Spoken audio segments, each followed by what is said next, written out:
Hello hello hello hello ஓடாதீங்க, கொஞ்ச நேரம் நின்று இந்த நியூஸை கேட்டுட்டு போங்க.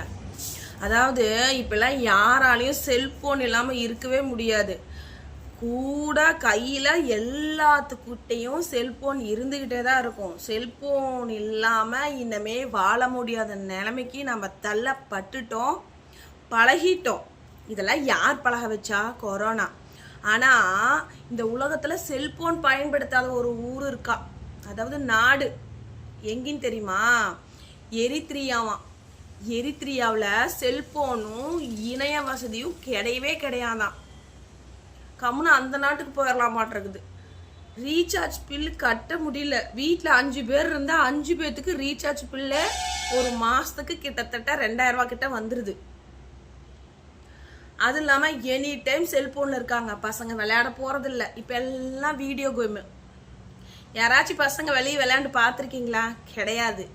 கம்முனு இந்த நாட்டுக்கு கூட்டி போயிடலாம் மாட்டிருக்குது. எங்கே?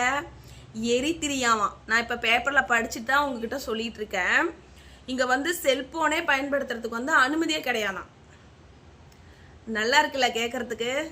செல்போன் இல்லாமல் இருந்தப்ப எப்படி இருந்துச்சு, செல்போன் வந்தப்புறம் எப்படி இந்த உலகம் மாறிடுச்சுன்னு மறக்காமல் கமெண்டில் சொல்லுங்கள். ஒரு நிமிஷம் இந்த வீடியோவை கடைசி வரைக்கும் பார்த்துட்டு போங்க, ஸ்கிப் பண்ணாதீங்க. இந்த உலகத்திலையும் செல்போன் பயன்படுத்தாத ஒரு நாடு இருக்குன்னா ஆச்சரியமா இருக்குல்ல? ஒரு லைக் பண்ணிட்டு ஒரு கமெண்ட் உங்களோட கருத்தை சொல்லிட்டு போங்க. Okay, tata.